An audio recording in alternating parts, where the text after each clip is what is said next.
Sir, can I please have here? Mama ji.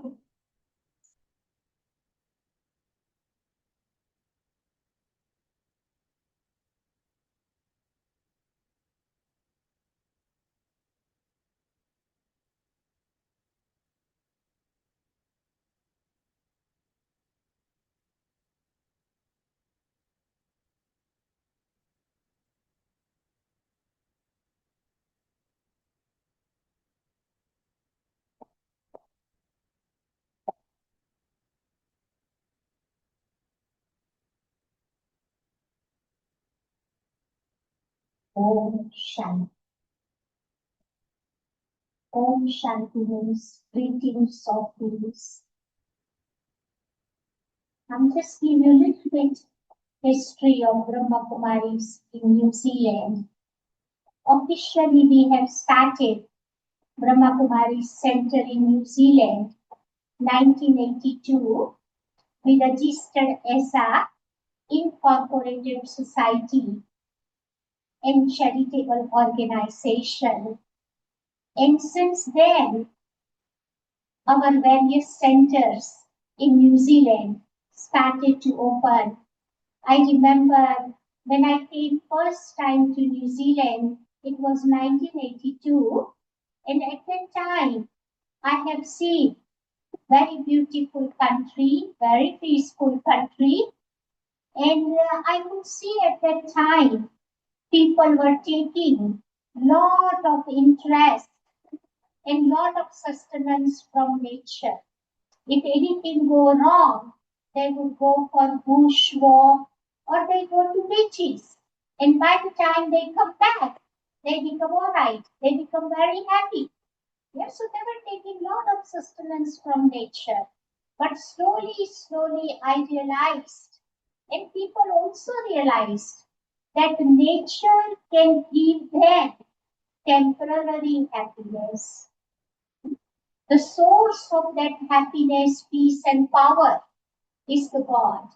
So when we connect ourselves with that God, supreme power, then we can experience that constant peace and happiness in our life. And then slowly, people started to visit our various centers.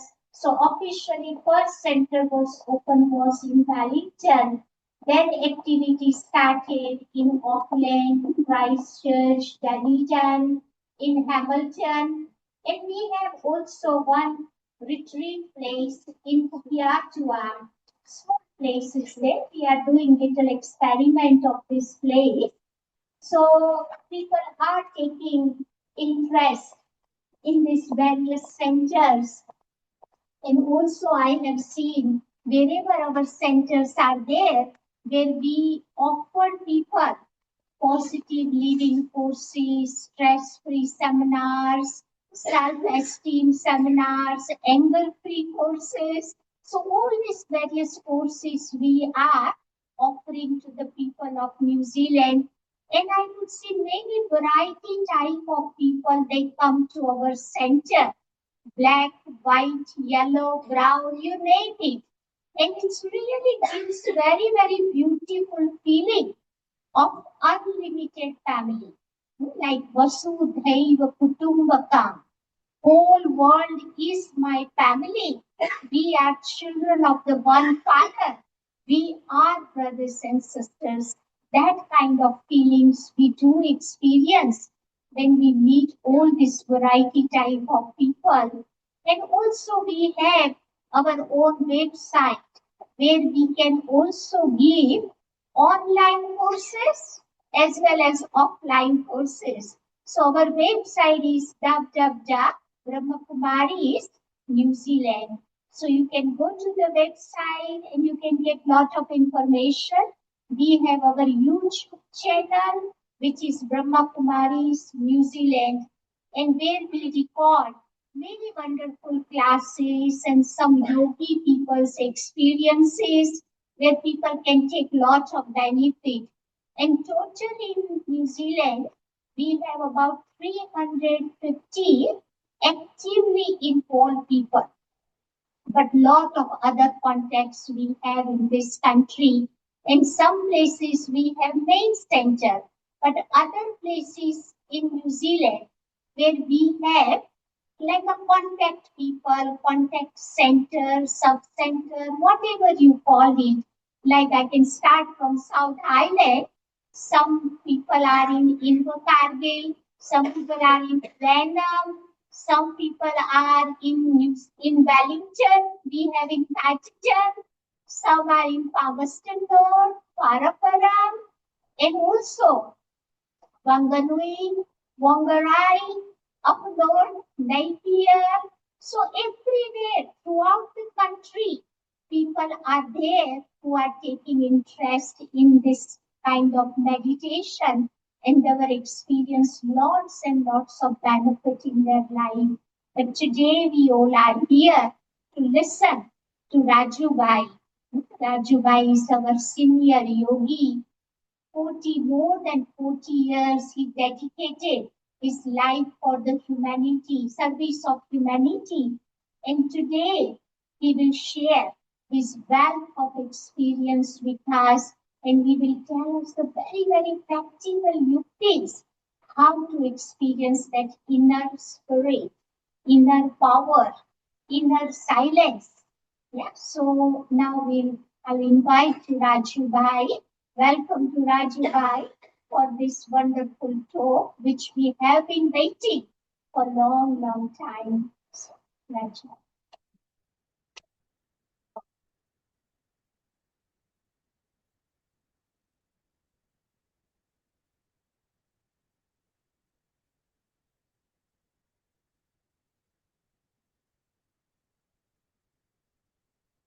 शांति। ओम शांति। बोल सकते हैं ओम शांति। ओम शांति।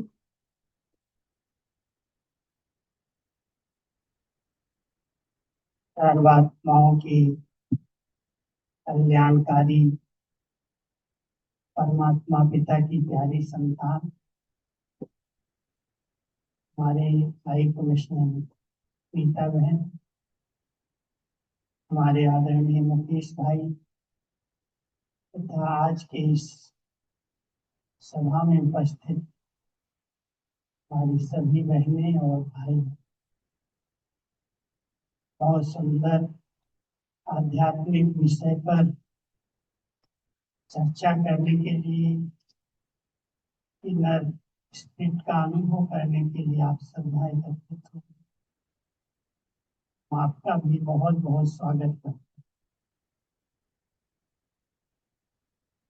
इसमें हमारी श्वेता बहन हमारे साथ हैं, आपको बीच बीच में ट्रांसलेशन करके सुनाएंगी।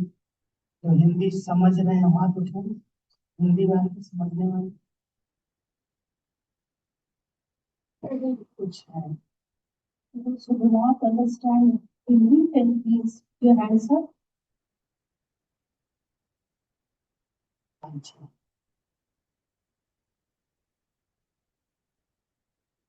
Thank you.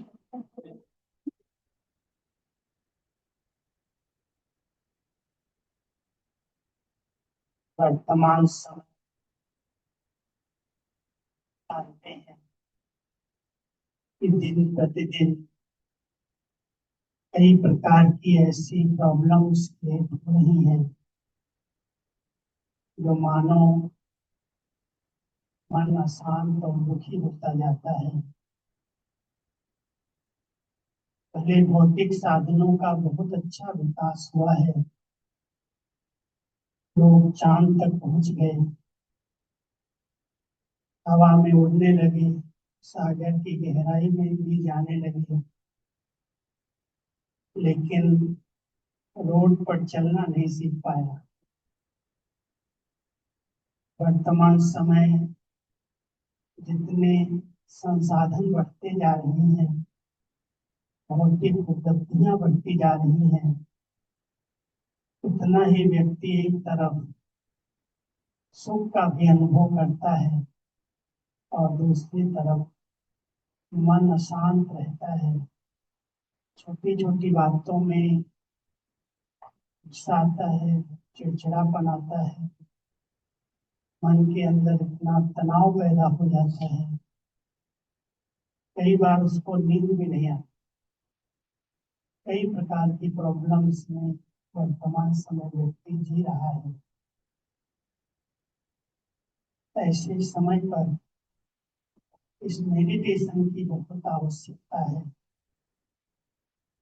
जो ब्रह्मा कुमारी ईश्वरीय विश्वविद्यालय के अंदर हम सभी रोज विशेष योग अभ्यास करते हैं। उसका नाम है राजयोग। और वो राजयोग कोई शारीरिक क्रियाएं, प्राणायाम, आसन, हठ क्रियाएं नहीं है, लेकिन स्वयं को पहचानना और इनर स्पिरिट को पहचानना, अपनी आंतरिक शक्तियों को पहचानना।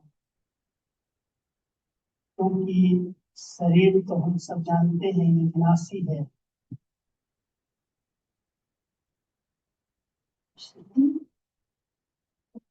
All due regards to the High Commissioner and all of you present here.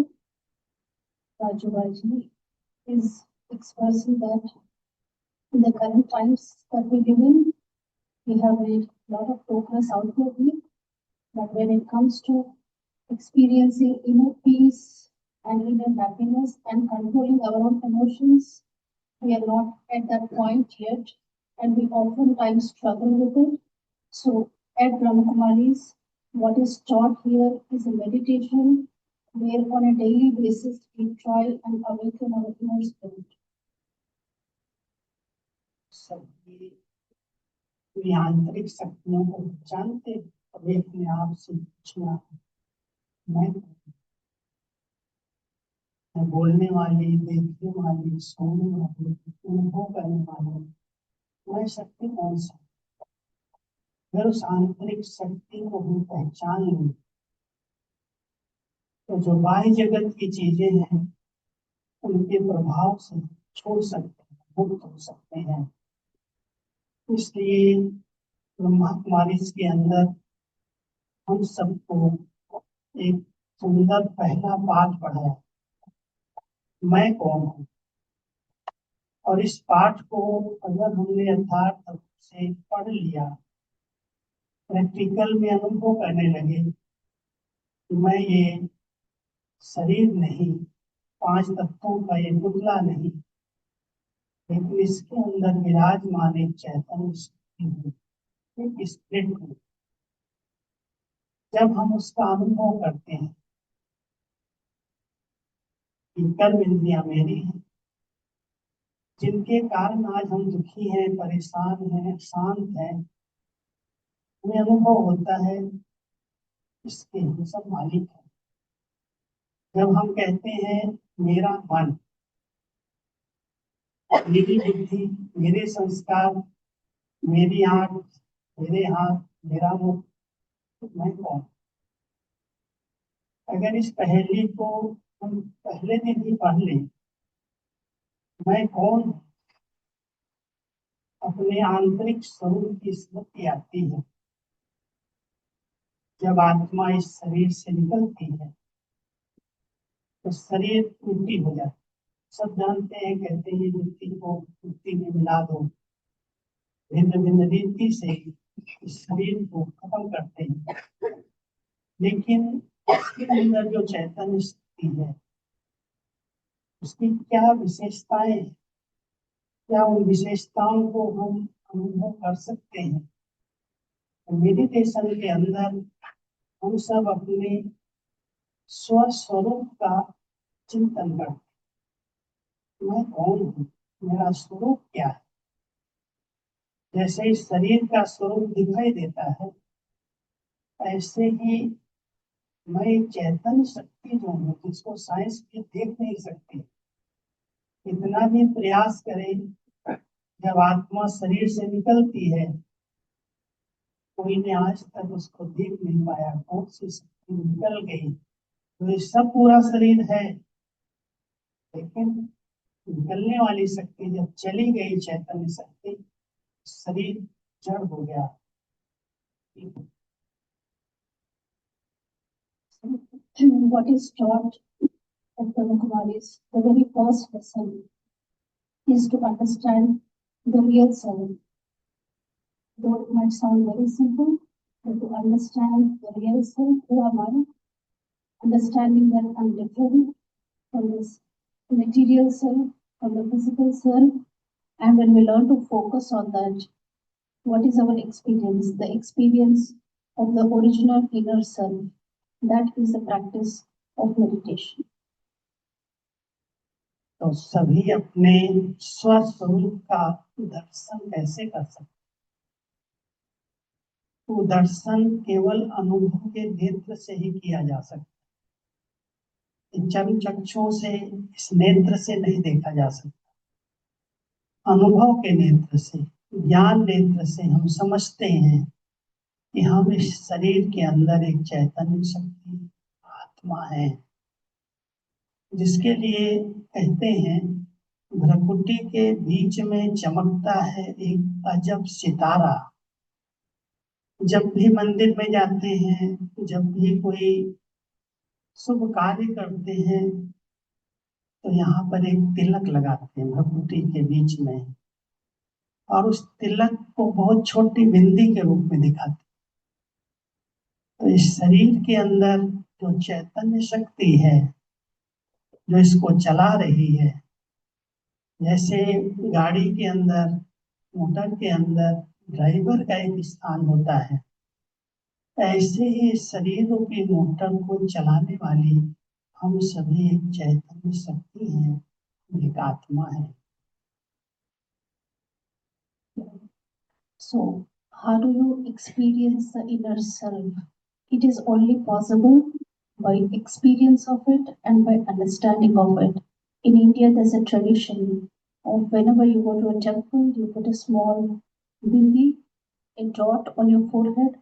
That is only a representation on the surface, but to experience it, we need to understand what it is in its true form. अगर हम अपने आप को, तन और मन को सदा स्वस्थ रखना चाहते हैं, तो ये मेडिटेशन उसमें बहुत हेल्प करता है। मैं आज आपको आत्मा के निजी गुण जो है, जो उसकी स्पिरिट है, वो 7 गुणों के रूप में है, 7 शक्तियों के रूप में है। और वो 7 शक्तियां अगर इस शरीर के 7 अंगों से लगा ली जाए, तो ये शरीर सदा स्वस्थ रह सकता है। उस इनर पावर को हम कैसे बढ़ाएं और उसके गुणों को कैसे डेवलप करें? जब आत्मा के अंदर वो निजी गुण, वो स्पिरिट थी, तो वो सदा निरोगी थी, सदा स्वस्थ थी। ये भारत देश, जिसमें आपने सुना होगा देवी देवताओं का राज्य था, जहां पर अनेकानेक देवताओं के मंदिर बने हुए हैं, वो सब उसके प्रतीक है कि उनका कोई निजी डॉक्टर नहीं था, उन्हें कभी तनाव नहीं होता था, दुख नहीं होता था।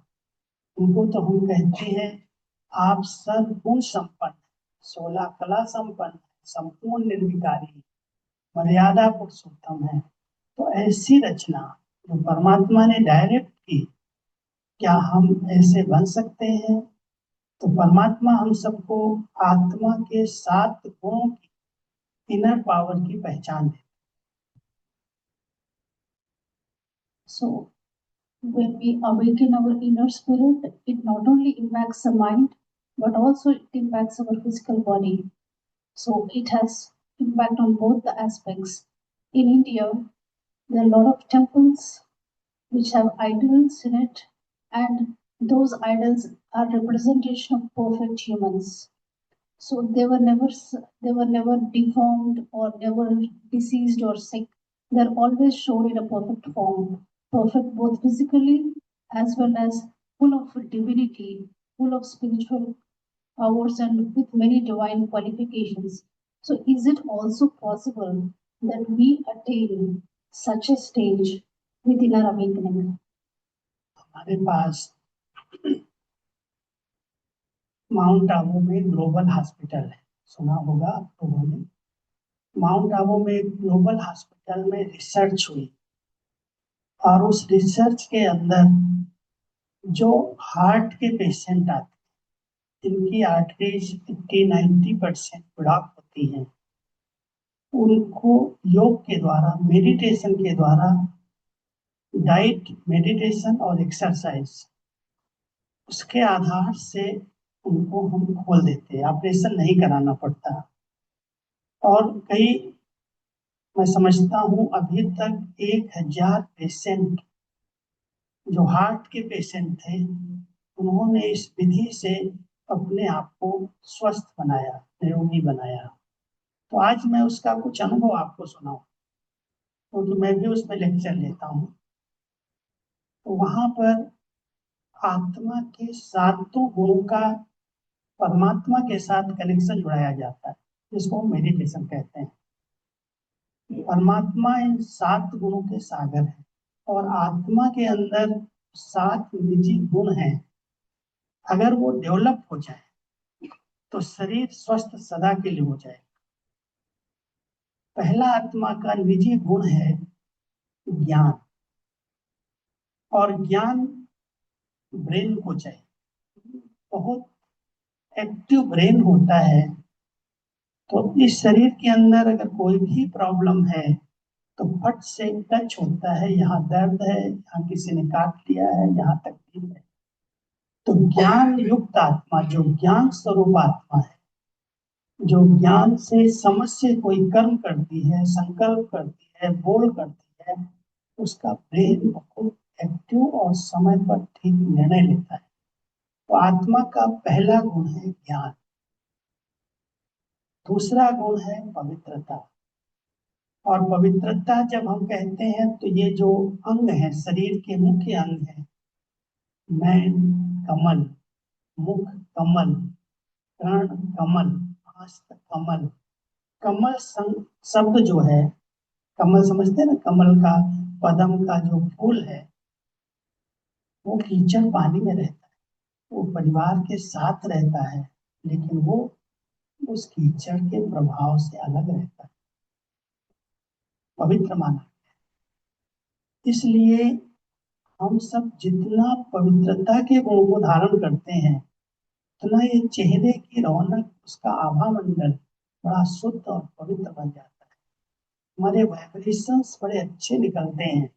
हम जहाँ जाते हैं, जिससे मिलते हैं, जिससे बात करते हैं, उसको अपनेपन की अनुभूति होती है। ये बड़े अच्छे, इनके विचार बड़े अच्छे हैं, इनकी भावनाएं बड़ी अच्छी। वो आत्मा का दूसरा गुण है पवित्रता।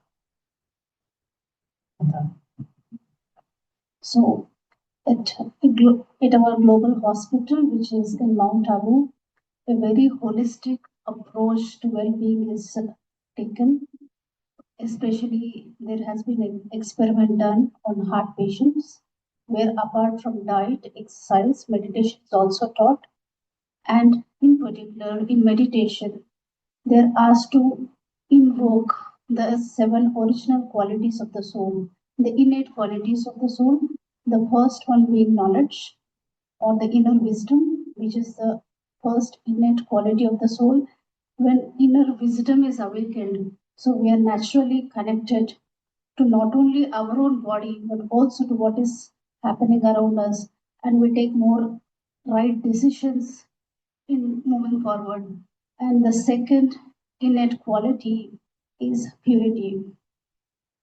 Purity is one of the most described virtues in India, especially for deities. They show that their feet is lotus-like, their hands are lotus-like, their eyes are lotus-like.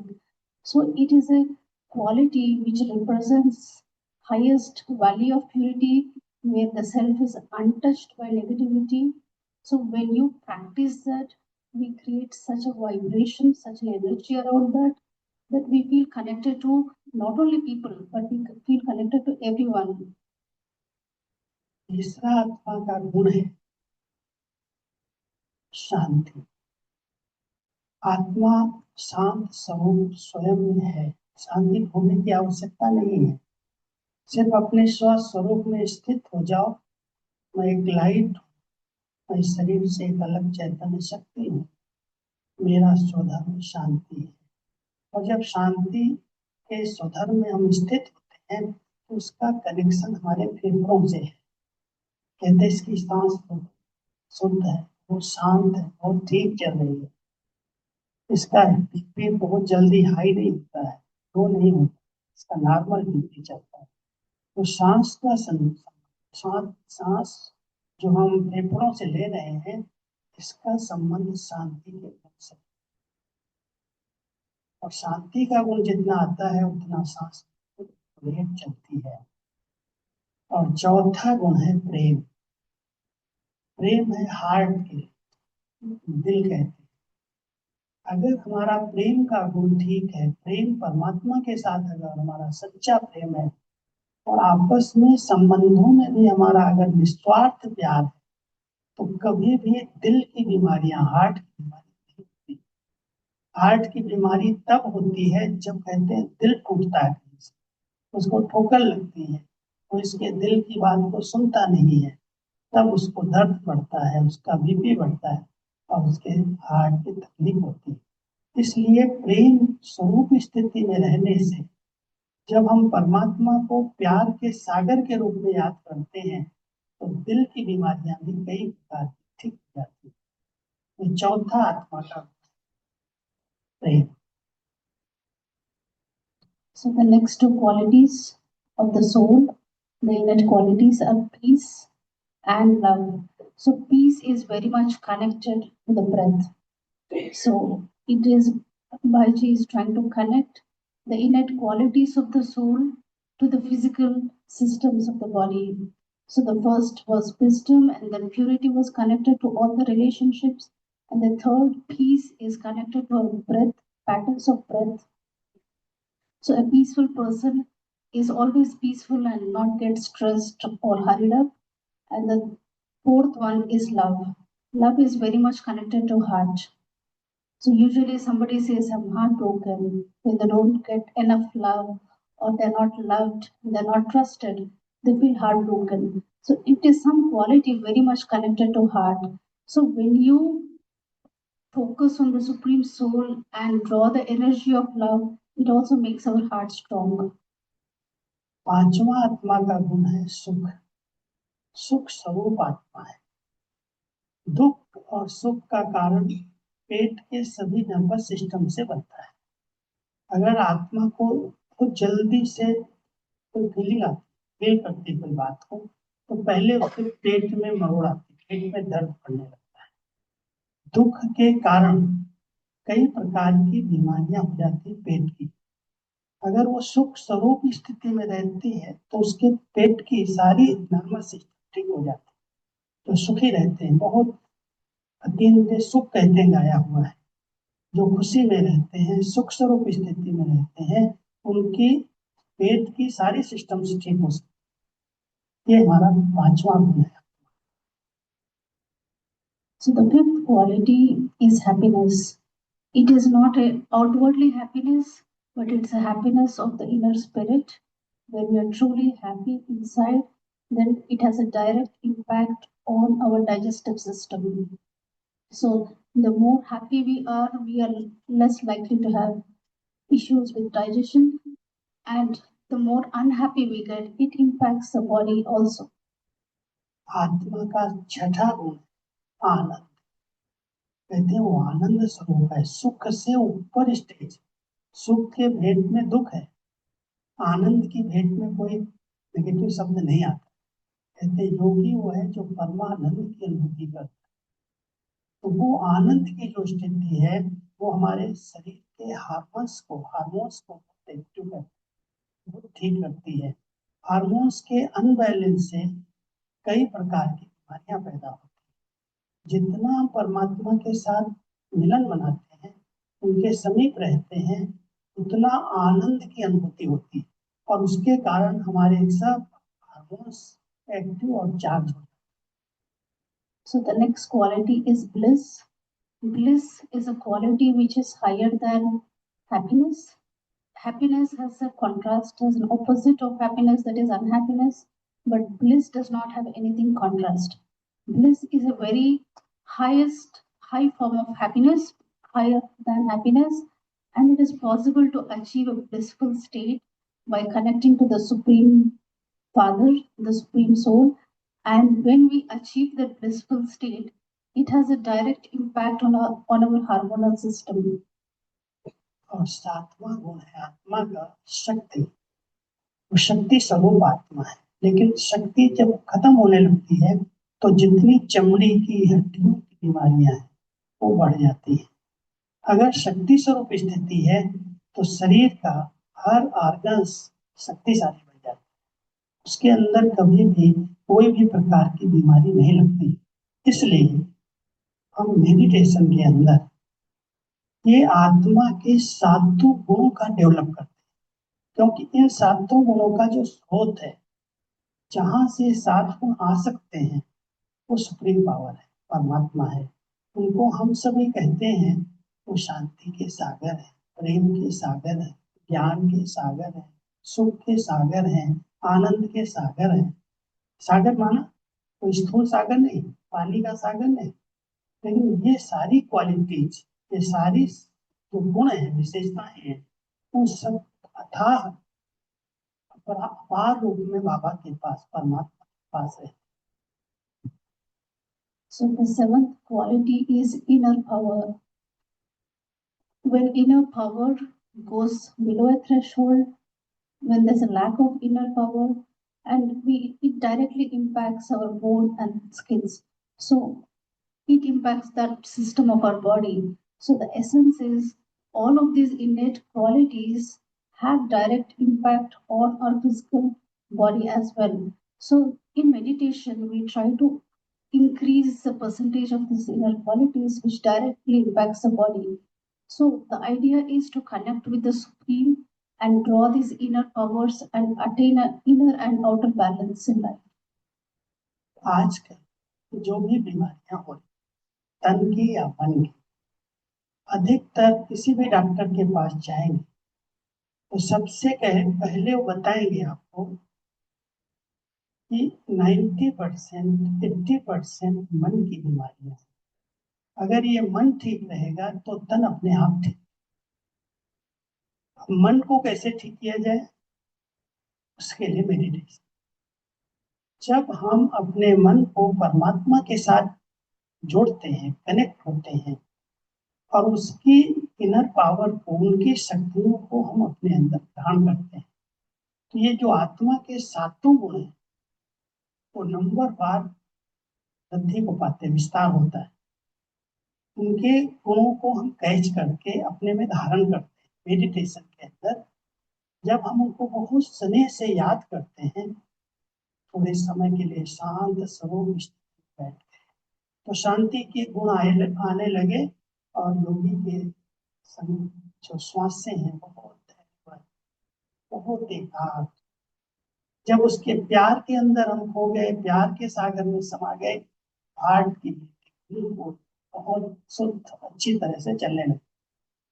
अगर आप कभी भी किसी भी बीमारी की कोई भी अनुभव कर रहे हो, शारीरिक मानसिक, आप थोड़ा सा मन बुद्धि को एकाग्र कर, संकल्प शक्ति को अपने आप पर एकाग्र करो, अपने स्वस्वरूप पर एकाग्र करो।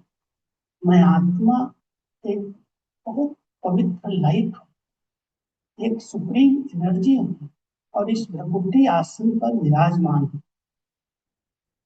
स्वधर्म, स्वस्वरूप और स्व का देश, मैं कहाँ से आया हूँ? कभी कोई ये बात अपने से नहीं पूछता कि मेरा असली घर कहाँ है। मैं इस सृष्टि रंगमंच पर पार्ट प्ले करने आया, कहाँ से आया, कहाँ से इतनी सब आत्माएं आ रही हैं और शरीर छोड़ करके कहाँ चली जाती है। परमात्मा ही उस घर की पहचान देते हैं कि वो घर आप सब आत्माओं का इस सूर्य चांद तारा गणों के पार निर्वाण धाम है, शांति धाम, जिसको मूल वतन कहते हैं, ब्रह्मांड कहते हैं, वो आत्माओं का घर है। और आत्माओं का जो पिता है वो एक ही निराकार परमात्मा, जिसको हम परम पिता कहते हैं। वो भी एक आत्मा है, लेकिन वो परम है, सुप्रीम है। तो सुप्रीम पिता को अगर पहचान कर कुछ समय के लिए हम मन बुद्धि को उसमें टिका देते हैं, ये मेडिटेशन है। और इसी मेडिटेशन से सातों गुण हमारे अंदर प्रवेश होते हैं, और उसके कारण तन और मन दोनों में। So if you visit any of the doctors, it's a well proven in medical world that most of the diseases, 80% of the diseases are psychosomatic. They're born in mind, born out of stress or such mental issues. So when we fix that, then immediately it starts to impact our body as well. So in meditation, the idea is to focus on these original innate qualities of the soul, focusing on peace, focusing on inner love, focusing on happiness, and then you awaken these inner qualities, and also you connect to the Supreme Soul, who is ocean of all these qualities. That is how you recharge your inner self. And now coming to the next aspect, from where does the soul come? So the soul originally comes from the soul world, which is far, far away from this corporeal world. In Indian language, we call it Paramdham, or the soul world. And that is where is the home of the soul and the Supreme Soul. And when you connect to the Supreme Soul, the soul starts to charge these seven innate qualities. So in nutshell, this is the essence of meditation. अगर आप सभी केवल सवेरे जब आप 10 minute अपने स्वस्वरूप पर स्थित हो जाओ, कहीं भी जाने की जरूरत नहीं है, कोई साधन सुविधाओं की जरूरत नहीं है, केवल अपने विचार शक्ति पर ध्यान दो। मेरे संकल्प क्या चल रहे हैं, क्या सोच रहा हूं, किस प्रकार की हमारी चिंतन धारा है। अगर उस चिंतन धारा को चेंज कर लो तो आपका ये जीवन चेंज हो जाएगा। और हम सभी उस चिंतन पर, उस विचारधारा पर बहुत अटेंशन देते हैं। जो चीज मेरे काम की नहीं है, मुझे वो देखनी भी नहीं है, सुननी भी नहीं है, सोचनी भी नहीं। आजकल अधिकतर बीमारी अधिक सोचने की है। बहुत सोच रहा है, जो हो गया, छोटी सी बात हो गई, उसको सोच करके परेशान, दुखी है। किसी ने मेरे को कुछ बोल दिया, उसने बोला और भूल भी गया, लेकिन मैंने उस बात को इतना कड़े रूप में अंदर धारण कर लिया, इसने मेरे को ऐसा क्यों बोला, और उस पर चिंतन हमारा चलना शुरू हो गया। बोलने वाला तो बोल के चला गया, लेकिन जिसने सुन लिया उसका दिमाग अंदर अंदर गर्म हो रहा है, अंदर अंदर उसके मन में बहुत विचार चल रहे हैं। अगर हमारे पास योग की शक्ति है तो संकल्पों को ब्रेक देना, उनको स्टॉप करना। स्टॉप करना माना शून्य बनाना नहीं, लेकिन जो व्यर्थ है, जो नेगेटिव है, मुझे वो नहीं सोचना है। अपने स्वरूप का चिंतन करो, अपने स्वधर्म का चिंतन करो, अपने स्व पिता को देखो और उससे संबंध जोड़ लो। ये मेडिटेशन है। और इस मेडिटेशन से जो प्राप्ति होगी, शक्ति आएगी, वो कई प्रकार की प्रॉब्लम को हल कर। छोटी छोटी बातों में कभी आप तनावग्रस्त नहीं होंगे, मन शांत रहेगा, संकल्प शांत रहेंगे। संकल्प के साथ एक दूसरी शक्ति है जिसको हम कहते हैं बुद्धि, विवेक। वो विवेक समय पर निर्णय देगा, ये राइट है, हाँ, ये बोलना है, ये नहीं बोलना, ये करना है, ये नहीं करना। लेकिन वो तब निर्णय देगा जब मन बहुत शांत और शुद्ध है, श्रेष्ठ संकल्प करता है, तब बुद्धि बहुत शुद्ध ठीक निर्णय देती। और जब निर्णय ठीक देती है तो कर्म इंद्रियों से कभी गलत काम नहीं होता। दुख और सुख का मूल कारण है हमारे कर्म। भगवान न दुख देता है न सुख देता है, लेकिन उसको कहते हैं दुख हरता सुख करता। वो देता नहीं है, लेकिन वो रास्ता दिखाता है कि अगर ये कर्म करोगे तो दुखी हो जाओगे, ये कर्म करोगे तो सुखी हो जाओगे। कर्म प्रधान दुनिया है, कर्म के बिना कोई नहीं रह सकता। लेकिन क्या वो कर्म श्रेष्ठ कर्म है?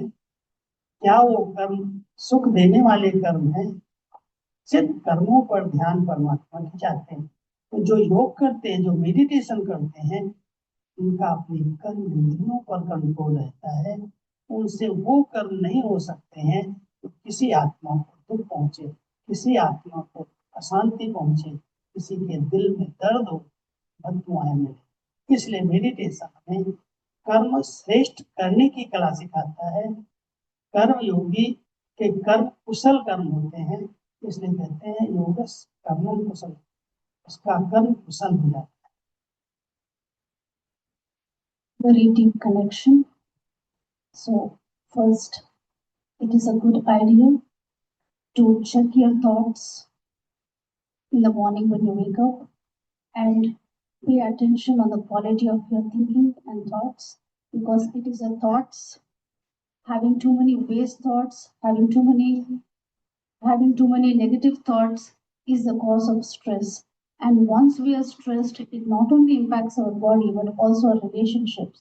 So the minute we avoid waste thoughts, negative thoughts, and try to focus on the original qualities of the soul and connect to the supreme, not only our quality of thoughts improve, but also our quality of action goes high. We are more solution oriented, we more focus on giving happiness to others, and this leads to a very elevated result, because there's a very beautiful saying, as you sow, so shall you reap. So the more you sow powerful actions, good actions, then you get the same result. और इस योग के प्रयोग केवल हम शरीर पर नहीं करते, शरीर पर भी करते हैं, संबंधों पर भी करते हैं, प्रकृति पर भी करते हैं, और पेड़ पौधों, वनस्पति, जीव जंतुओं पर भी करते हैं। जिस प्रकार की भावनाएं, जिस प्रकार के संकल्प, अगर एक वनस्पति के पेड़ के आगे खड़े होकर के करो तो आपके संकल्पों का प्रभाव वो वनस्पति, वो पेड़ बहुत जल्दी कैच करके देखना। So our thoughts are so powerful. It not only impacts our body, our relationships, but also it impacts nature. Nature is also absorbing our thought energy. So you can experiment this and see for yourself. Stay in nature, near a plant or whatever, and try to create positive thoughts and see the impact of it. You can feel it and you can experience it. इसलिए आप सभी यहाँ आए हैं, meditation सीखने की इच्छा है। हमारे ब्रह्मा कुमारी सेंटर पर जो पहली बार यहाँ आए हैं, उनको निमंत्रण है कि आप जा करके केवल 3 दिन में ये मेडिटेशन की लेसन लो। मैं कौन हूँ, मैं कहाँ से आया हूँ, मुझे क्या करना है, और कैसे अपने आप को आंतरिक शक्ति को विकसित करना है, उन्हें बढ़ाना है, उसके लिए मेडिटेशन करना है। So it's a hearty invitation to all of you to come to Brahma Kumari Center and take 3 sessions in particular, more deeply about your inner self, from where we have come, and also how to connect to the Supreme and charge our inner self. तो आप सबके अगर कोई प्रश्न है तो पूछना, नहीं तो हम 5 मिनट के लिए मेडिटेशन करें। If you have any question, please feel free to ask. After this, we would have a meditation session. कोई प्रश्न है तो पूछो। Yes, please.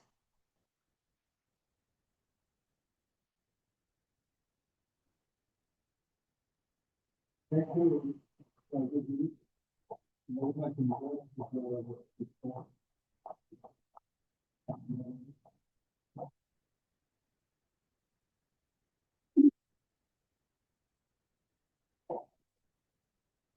agree to most of the things that you have pointed out. However, I would like to ask you a personal question, that you being an environmentalist, how come you come in the grip of Brahma Kumari, do you think that there is something like grace of God, a good prasad, or kirpa that operates besides that we do our own efforts to come in line with?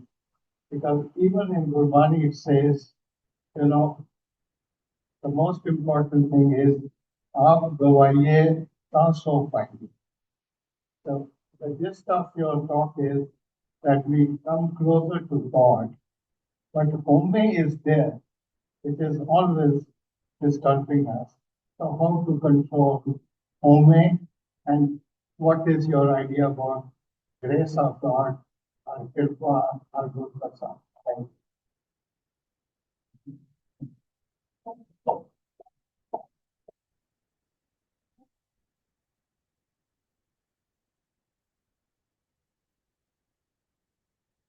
सुंदर बात पूछी आप। उसके समीप जाने के लिए क्या करना है? समीपता का आधार है पहली, मैं 4 बातें आपको सुनाता हूँ। हम आप सब समीप तब आते हैं जब पूरी पहचान होती है। पहली बात, पहली उसकी यथार्थ पहचान। जैसे हमारी गुरुवाणी में गुरु नानक जी ने उसकी पहचान में कहा है कि ओंकार, एक निराकार, एक की ओर इशारा किया। वो निराकार कहाँ है, कौन है, उसका नाम क्या है, रूप क्या है, गुण क्या है, कर्तव्य क्या है, कहाँ रहता है। यथार्थ पहचान पहले सबसे नंबर 1 जरूरी है। और पहचान के बाद संबंध। जब हमारे संबंध जुड़ते हैं तो समीपता का अनुभव होता है। और संबंध के बाद है उसमें कितना स्नेह है। उस संबंध में पहचान, संबंध, स्नेह और उस स्नेह से प्राप्तियां। अगर ये 4 बातें हमारे ध्यान पर रहें तो हम उसके समीपता का बहुत अच्छा अनुभव करते हैं। और इस ब्रह्मा कुमारी ईश्वरी विश्वविद्यालय में हमें 4 बातें बहुत गहराई से समझाई जाती है। उसका हम मेडिटेशन करते हैं, पहचान करके मैं कौन हूँ, वो कौन है, वो कहाँ रहता है, कहाँ मिलता है, कब मिलता है, कैसे मिलता है। अगर हम यथार्थ पहचान लें और उसके साथ अपना रिलेशन से कनेक्शन जोड़े, सिर्फ कनेक्शन जोड़ना नहीं, रिलेशन से, संबंध से। भक्ति में कहते थे तुम ही माता पिता बंधु सखा स्वामी सब कौन है। और उसके साथ अगर संबंध है माता पिता सखा गुरु के, तो उसमें हमारा स्नेह कितना है, क्या हम सच्चे स्नेह से उसको याद करते हैं। और याद करते हैं तो प्राप्तियां होंगी, और प्राप्ति होंगी तो हम उसके समीप चलेंगे। यही। So a beautiful question was asked, how can we come close to God? How can we forge that connection with God? So the answer was, it is by 4 aspects. First is true understanding of who He is, where He is, what He does, how He does. And next is our relationship with Him. What is our eternal relationship with Him, and what we attain from Him. So with this is a method to have a deep connection with the Supreme.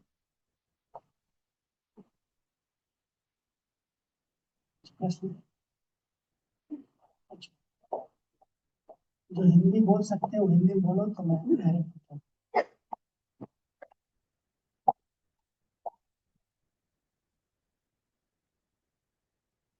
Thank you very much for your lovely speech. Just a quick question. How these spiritual values they guide us protecting the environment?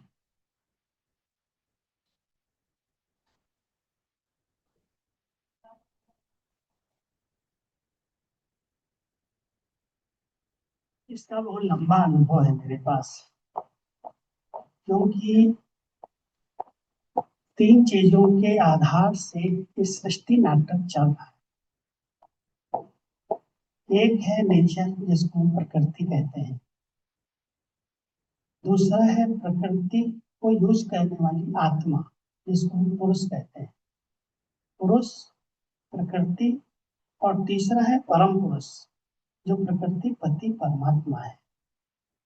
अगर हम आत्माएं किन्हीं विकारों के कारण आज हम इसको बहुत अधिक मात्रा में गलत प्रयोग कर रहे हैं प्रकृति का, इसका हम दोहन किया है, और उसका मूल कारण है कि आत्मा इन विकारों के अधीन होकर के इतनी अधिक जनसंख्या की वृद्धि कर दी।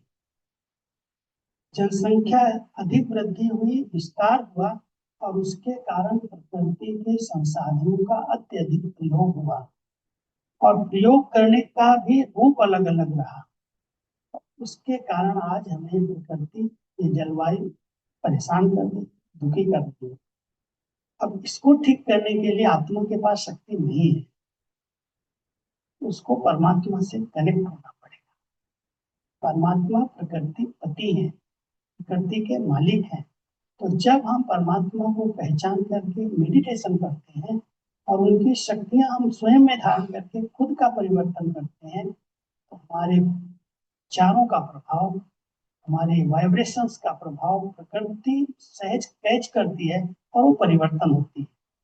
इसके हमारे पास अनुभव है, और प्रैक्टिकल में बहुत सारे लोगों को योगिक खेती के माध्यम से खेत पर, पेड़ पौधों पर, अपनी वनस्पति पर हम मेडिटेशन करते हैं। Yeah. So the question was, how do these spiritual values impact environment? So there are three major forces which constitute life.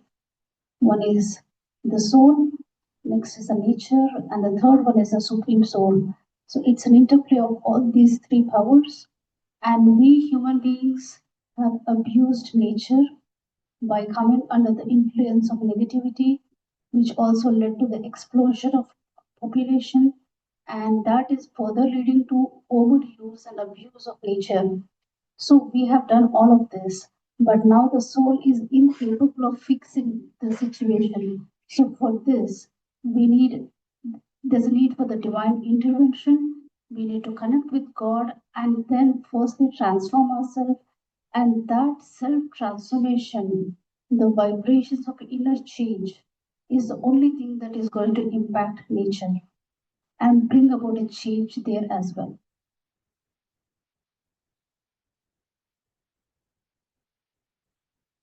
So Rajubhai was continuing. He has many experiences in this regard.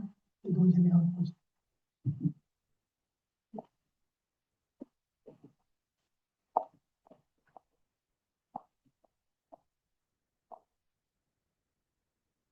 Thank you so much for the talk. I just want to ask one question about, there is so many mental health problems these days, and how do I convince a 15-year-old to do meditation? मैं ये पूछना चाह रहा हूँ कि मैं एक 15 या 14 साल के बच्चे को, how do I sell meditation to him? How do I convince him to do meditation? Because he is going through some mental health problems. So I do meditation. मुझे पता है कि क्या होता है मेडिटेशन करने से, but I'm not able to find a way to convince him to kind of do the meditation. मैं आपकी बात को समझ गया। कोई छोटे बच्चे हैं, मेडिटेशन क्या करेंगे, उनको कैसे पता चले?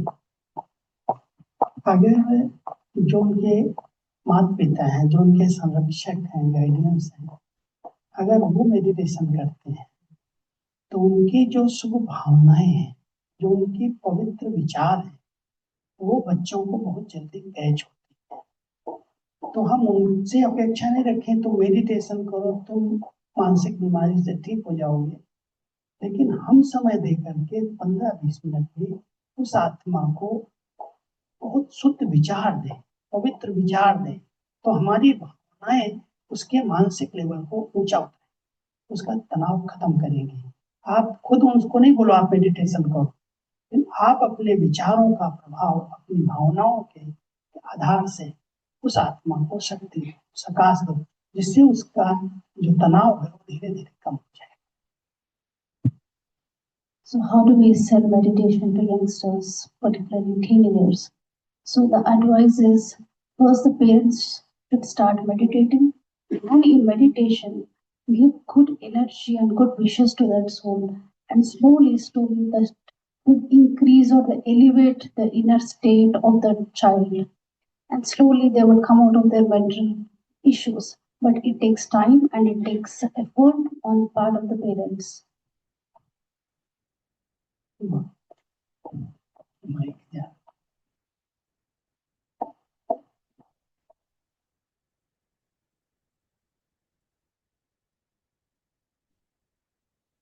थैंक यू नमस्ते मेरा सवाल भी कुछ उस पर ही था लेकिन मेरा सवाल था कि हम खुद कैसे लाइक हमको पता है कितने बेनिफिट्स कितने अच्छा है कितने how it is related and all हम अपने आप को कैसे 5 मिनट के लिए भी मेडिटेशन करें वो रेजिस्टेंस रहता है कि नहीं 5 मिनट के बाद करेंगे कल करेंगे आज नहीं वो लेजीनेस या फिर वो प्रोक्रास्टिनेशन और समथिंग हाउ हमें कैसे अपने आप में स्टार्ट करें कैसे इसके लिए आपको मैं विधि बताता हूँ। आपको सेंटर पर बहनों के पास जाना पड़ेगा उस समय के लिए। रोज जब भी जब समय मिले, सैटरडे संडे जब आपको छुट्टी, आप हमारे सेंटर पर जाओ। और सेंटर पर मेडिटेशन रूम बना हुआ है। अगर बहनें समय देती हैं, देंगी, नहीं भी देती हैं, तो मेडिटेशन रूम में जहाँ पर वाइब्रेशंस हैं पहले से लोग मेडिटेट कर रहे हैं, तो वहाँ आप बैठेंगे तो आपका मन एकदम शांत हो जाएगा। और आपको वहाँ की जो एनर्जी है, एक बार अगर अनुभव हो जाए तो आप कहीं भी घर में रहते हुए, कहीं भी बैठे हुए भी उसको एक बार कोई चीज का स्वाद होता है, कोई रस मिल जाता है, वो फिर छूटता नहीं, बार बार खींचता है अपनी तरफ। तो इसका रस नहीं बैठा, इसलिए आप कहते हो हम चाहते हैं करें, लेकिन हम नहीं कर पाते क्योंकि पता ही नहीं है उसका सुख क्या है, उसका आनंद क्या है। अब हम लोग 1 घंटा 2 घंटा 3 घंटा सवेरे 2 बजे उठ के 5 बजे बैठ जाते हैं, मिलते ही नहीं। अनुभव है, उसके द्वारा प्राप्तियां हो रही हैं, सुख मिल रहा है। तो अगर हम मेडिटेशन करने लगते हैं तो उसके जब प्राप्तियां होने लगती हैं तो फिर बहाना खत्म। 5 मिनट 10 मिनट वाली बात ही नहीं। Yeah. So how do we avoid the starting problem? I want to learn meditation, but I'm not able to put effort in that direction. So the best starting point is come to the meditation center and take the support of the atmosphere already created there. We have meditation course offered by an experienced teacher and also a meditation room where that powerful energy is already created. So that would give you the support and experience. And once you experience it, you're always drawn to go again and do it again and again and experience it. So once you become an experienced person, then you can sit for as long as you want. There is no question of procrastinating or trying and all of that.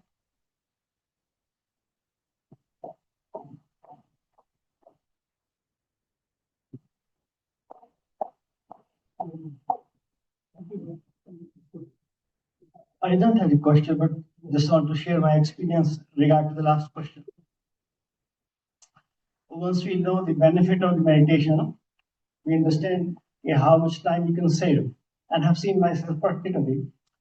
You save so much time, your decision making, discerning power increase, and then you're free a lot of time. So you see, once you started doing the experiment, then you will feel yourself that is beneficial, and then you know the benefit of it, then you like to do more and more.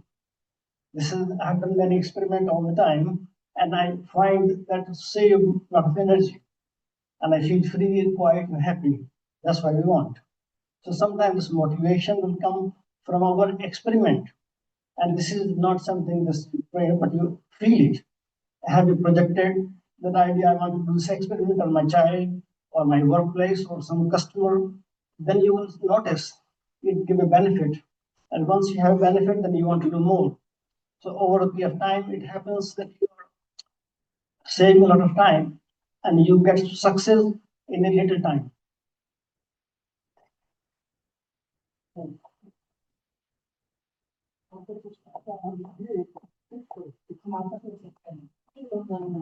Any more questions? Then we have 5 minutes of meditation.